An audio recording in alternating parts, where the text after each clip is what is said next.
what happens when the man who once made your heart feel so much pain invites you to witness him begin a new life with someone else, but you arrive as the woman whose spirit he could never dim. Oma, why are you tearing up? Taejun whispered, watching his mother's gentle hands hold the elegant wedding invitation. Yoonji stood still in her Bizen apartment, staring at the cream-colored card delivered that morning. The graceful calligraphy, the luxurious paper, the familiar return name that made her heartbeat pause. Mr. Choi Min-ho and Miss Park Hae-won warmly invite you. After 12 years of silence, Min-ho was getting married. And somehow, unbelievably, he had chosen to invite her, the woman he once made feel unimportant. I'm not crying, sweetheart, Jia murmured, though her voice trembled softly. Oma is just remembering. Remembering what? Taejun's twin brother, Jaemin, stepped into the doorway, his thoughtful eyes so much like his father's filled with quiet worry. Jia looked at her sons, these bright 12-year-old boys who had given her strength in ways they never realized, and made a calm decision. How would you both like to attend a very special wedding with me? She asked gently. The kind where you'll wear tuxedos and meet many respected people. Taejun straightened with excitement. Whose wedding, Oma? Jia took a steady breath, feeling 12 years of growth, grace, and perseverance settle around her like a protective coat. Your father's wedding, she said softly, and I believe it's time he finally sees the beautiful life we created. The pregnancy test sat in Jia's trembling hands as she stared at the 2 pink lines that promised a new beginning. After 3 years of marriage and 2 years of hoping, she was finally carrying Min-ho's child. Her heart glowed with joy as she imagined his smile. She had prepared this surprise with such love. Min-ho's favorite galbi Jim gently simmering in the kitchen, special French sparkling drink from their honeymoon, candles glowing around their handy home with an ocean view. Rose petals formed a heart around his place setting, and she had wrapped tiny baby shoes to present beside the test. At 26, Jia still felt incredibly grateful to be married to Choi Min-ho. When they met at that charity gala 4 years earlier, she had been a university student working part-time at a convenience store in Seoul. He was everything she never expected in her life: a Seoul National University graduate, a successful real estate developer, graceful and polished in his tailored suits. Their story had felt like a fairy tale. Fine restaurants in Kentum City, weekend trips to his family's Jeju villa, a breathtaking proposal at Gwangali Beach. Tonight, she would tell him they were becoming parents, and it would feel like the perfect chapter in their love story. The sound of Min-ho's key in the electronic lock made her heart flutter. Yobo, she called warmly, I have the most wonderful news to share with you. But the man who walked in didn't carry the warmth she expected. Min-ho's tall figure filled the entrance, his suit flawless despite the October rain, yet his expression made her pause. His eyes, once gentle when they looked at her, now felt distant and cool. Please pack your things, Jia. His voice was calm, steady. I'd like you to move out by tomorrow morning. The pregnancy test slipped from her fingers and tapped the marble floor softly. What did you say? Her voice barely reached the air. Min-ho stepped past the fallen test without noticing. You heard me clearly. This chapter has come to its end. I can't continue like this. Jia's knees felt weak. The glowing candles, the petals, the table set with love, everything suddenly felt delicate and out of place. Min-ho appa, please, she whispered gently. There is something special I need to tell you. There is nothing you could say that will change things, he replied, keeping his tone even. I've met someone who aligns better with my world. Someone who feels like a more fitting match. Every syllable felt carefully chosen. Jia placed her hand over her heart, steadying her breath as her chest tightened with emotion. Beneath you, she whispered. We're married. We took vows in front of your family. His laughter was sharp and cutting. Vows? To you? Min-ho began throwing clothes into expensive leather luggage. Jia, look at yourself. Really look. You come from nothing. Your family lives in a tiny apartment in Sahagu. Your father works at the shipyard. Your mother works in a factory. You barely graduated from a third-tier university. These were things he'd once claimed to love about her: her humble background, her authentic family, her down-to-earth nature. Now they were weapons. But you said you loved me exactly as I am, Gia whispered, tears streaming down her face. You said my family was warm and real. I lied. Minho's voice was flat. I thought maybe I could shape you into someone acceptable. But you can't transform someone like you into someone worthy of my world. Gia sank onto their bed, her heart shattering with each word. How can you say these things? She asked, her voice breaking. This isn't you. This is exactly who I am. He spun around, his face twisted with something that looked like resentment. I'm being honest for the first time. You want to know what's truly painful? Being trapped with someone who will never be good enough. Summoning every ounce of courage she had left, Gia picked up the pregnancy test from the floor with shaking hands. I'm pregnant, Minho, she whispered.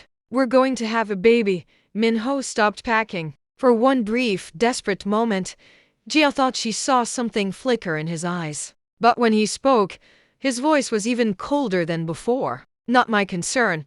The words hit her like a physical blow. What do you mean? This is your child, our child. My child? Minho's laugh was vicious. With you? I seriously doubt it's even mine. You probably got pregnant by some guy from your old neighborhood. The accusation was so shocking that Gia couldn't even respond. But even if it is mine, Minho continued, zipping his suitcase.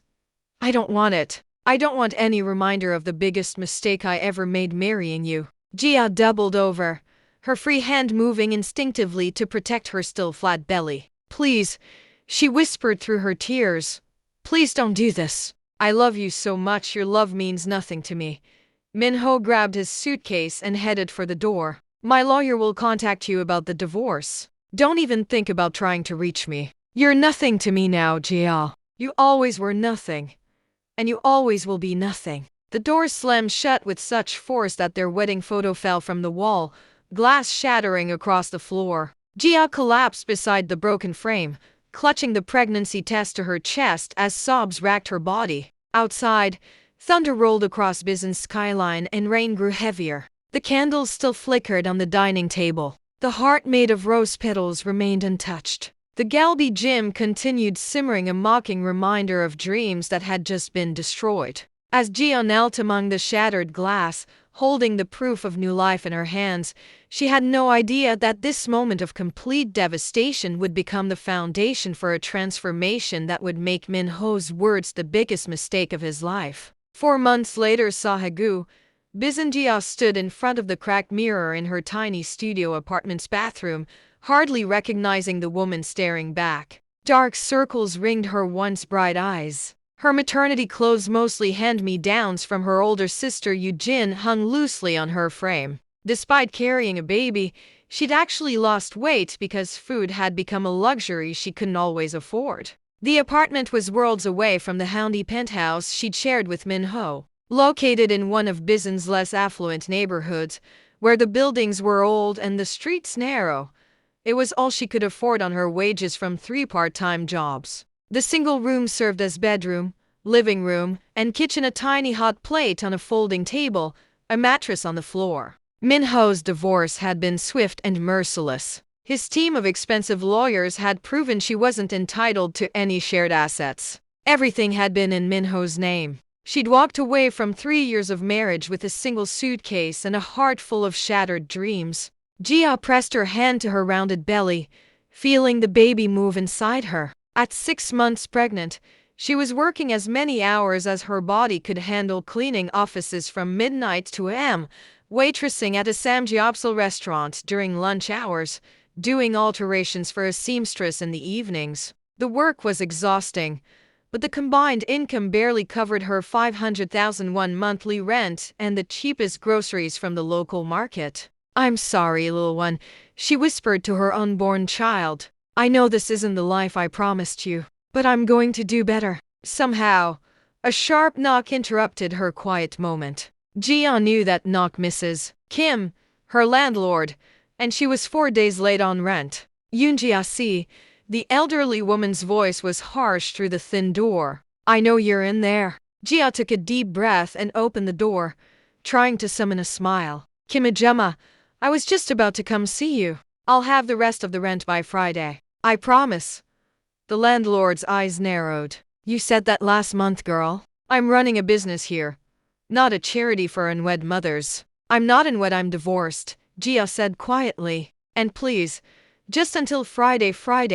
Then you're out, Mrs. Kim cut her off. Next time, think twice before getting yourself pregnant by some man who won't stick around. After the landlord left, Gia sank onto her mattress and buried her face in her hands. She'd already called her family for help. Eugene sent what little money she could spare from her job as a hotel housekeeper, but Uni had 3 children of her own. Their mother, who worked double shifts at a textile factory, had already given Gia her entire savings, 300,000 won. Gia's stomach growled, reminding her that she'd skipped breakfast to save money. She opened her nearly empty refrigerator and pulled out a container of rice and kimchi, the cheapest meal that still provided some nutrition for the baby. As she heated it on the hot plate, tears began to fall. This wasn't how it was supposed to be. She should be in a beautiful nursery right now, surrounded by love and excitement. Instead, she was alone, struggling,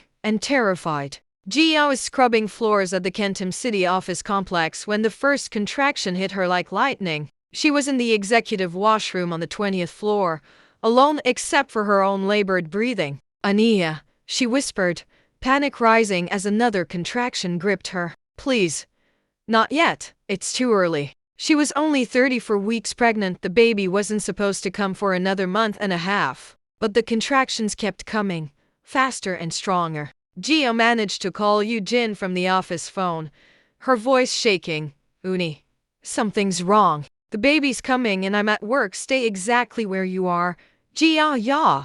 Eugene's voice was fierce. I'm calling an ambulance and coming to get you right now. The paramedics found Gia collapsed in the hallway, clutching her belly. How far along are you? The EMT asked as they lifted her onto a gurney. 34 weeks, Gia gasped.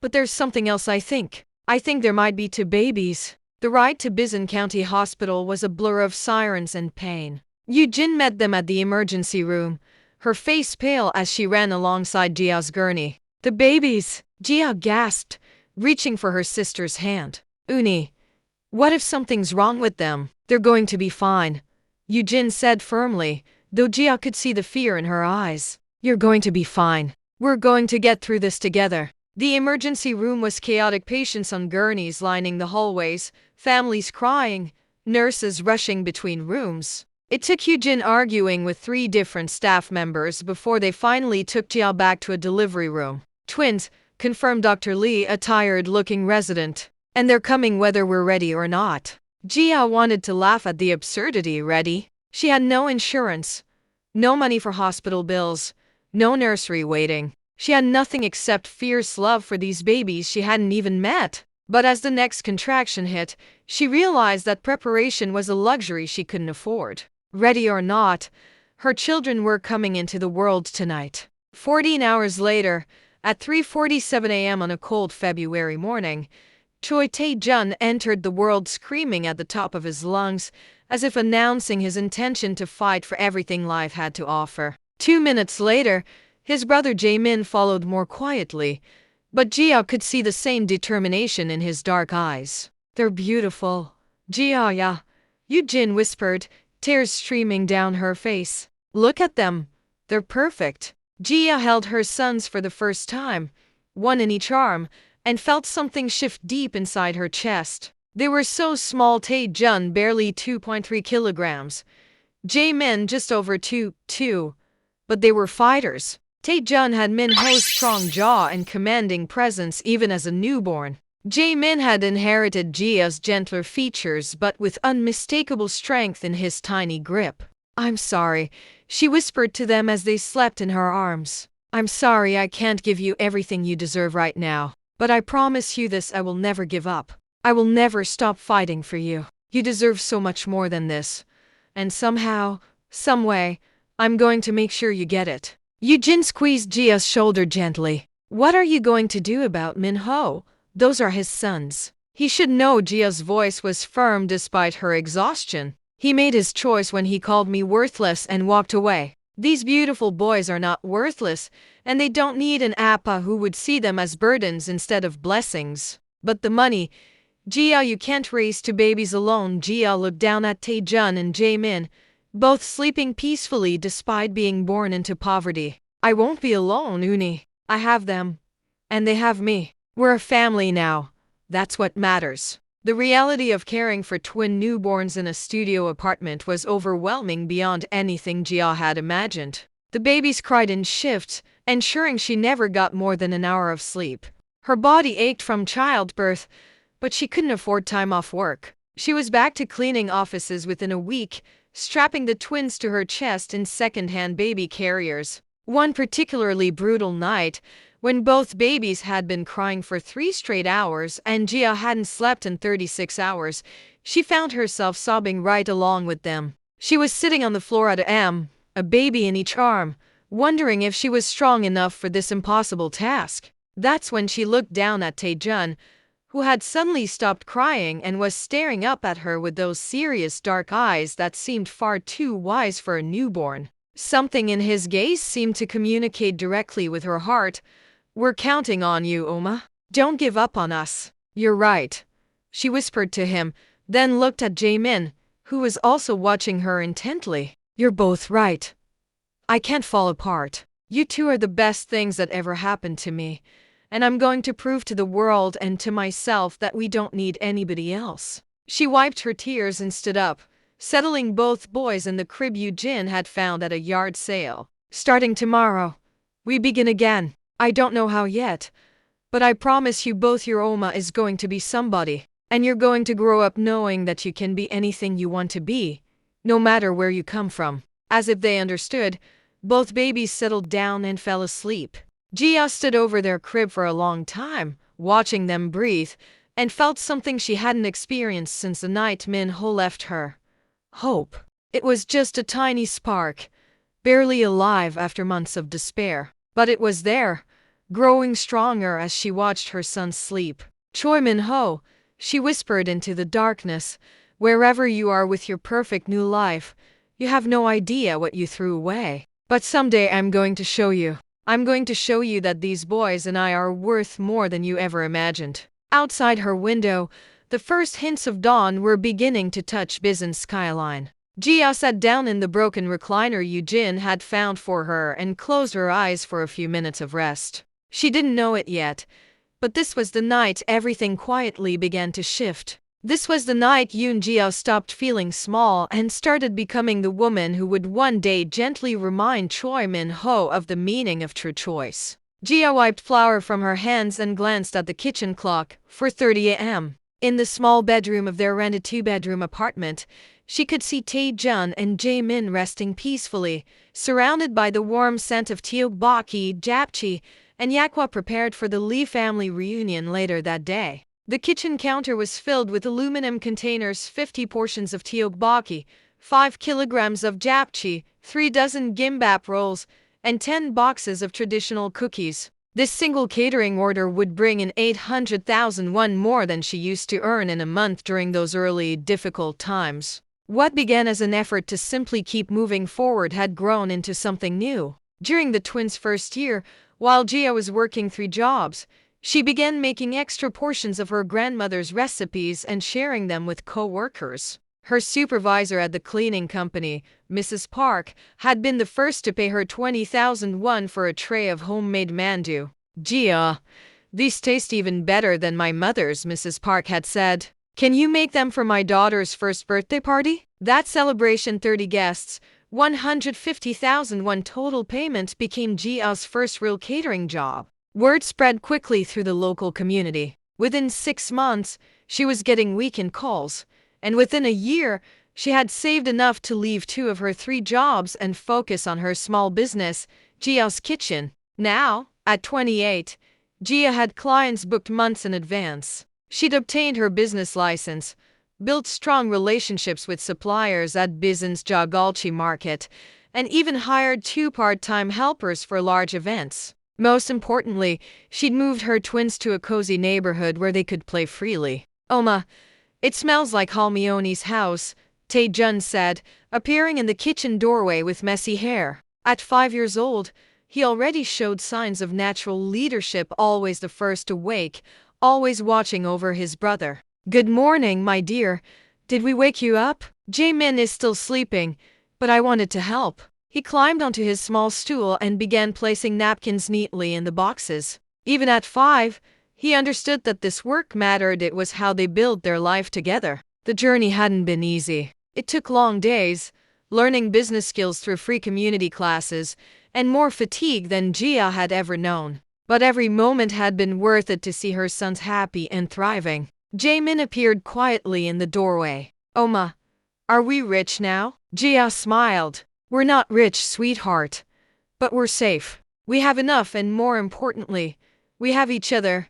Mrs. Park at daycare says you're an entrepreneur, Jaemin said seriously. That means someone who builds something, right? Like a boss? Taejun asked, eyes shining. Exactly like a boss, Gia replied warmly. Your Oma runs her own company now. Later that morning, after delivering the Lee family order, Gia drove her used Hyundai to meet Kim Sun-hee, who wanted to hire her for what could be her biggest project yet, a wedding for 200 guests with a budget of 5 million won. The Kim family lived in Marine City, the elegant neighborhood where Gia had once lived with Min Ho. As she parked in the circular driveway, her heart fluttered gently. These meetings with high-end clients still reminded her of a life she had once known. But Gia was different now. She wore her best suit, not fancy, but clean and neat, and carried herself with quiet confidence, the kind earned through resilience. Yoon-si, please come in,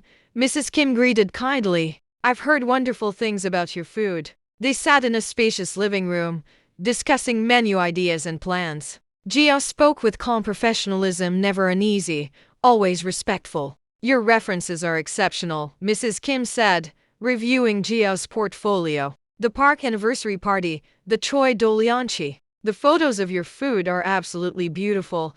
Thank you, Ajama. I take pride in both taste and presentation. Every event reflects the family's personality and traditions. Mrs. Kim smiled warmly. I have to ask, how did you get started? You seem so young to have built such a reputation. Gia had prepared for this question. I started cooking out of necessity when my sons were babies. I'm a single mother, and I needed to find a way to support them while staying home. What began as survival became passion. Single mother? How old are your children? Twin boys, 5 years old. They're the reason I work so hard. I want them to have opportunities I didn't have. Mrs. Kim's expression softened.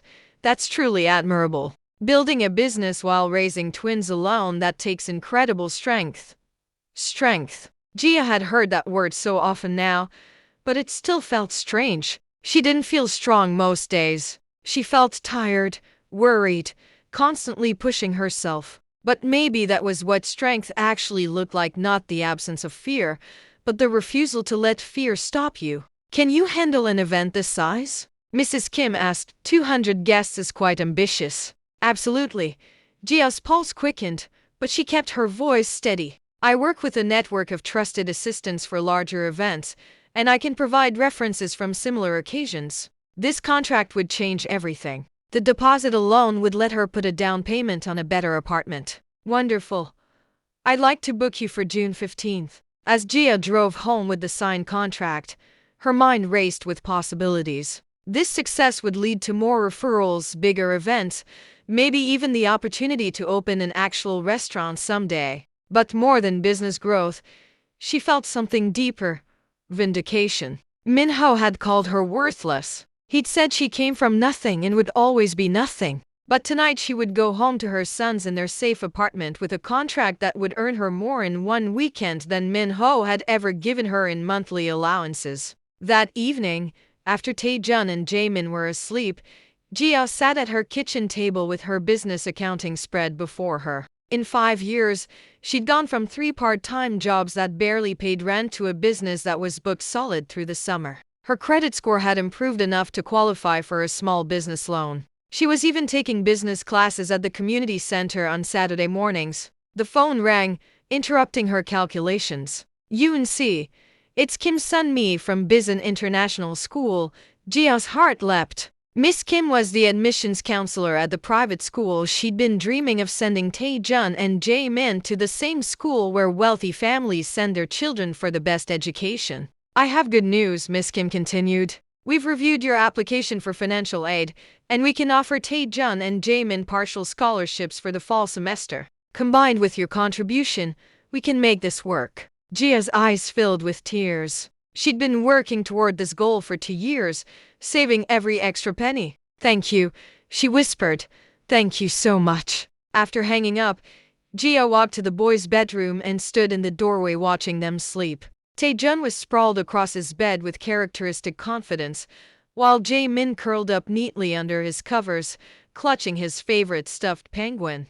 Bisan International School, she whispered to them. You're going to get the best education, and you're going to have every opportunity to succeed. She thought about Min-ho, probably sleeping in some expensive bed in Seoul, never knowing that he had two brilliant sons who were about to attend one of Bisan's most prestigious schools. Never knowing that the woman he'd called worthless was building something beautiful from the ground up. The irony wasn't lost on her. Min-ho had married her when she was young and uncertain, then discarded her when she needed him most. But his cruelty had forced her to discover strength she'd never known she possessed. As Jia returned to her business planning, she felt that familiar fire burning in her chest, not the desperate panic of the early days, but something focused and purposeful. She was no longer the heartbroken woman Min-ho had left behind. She was Yoon Jia, successful entrepreneur and devoted mother, and she was just getting started.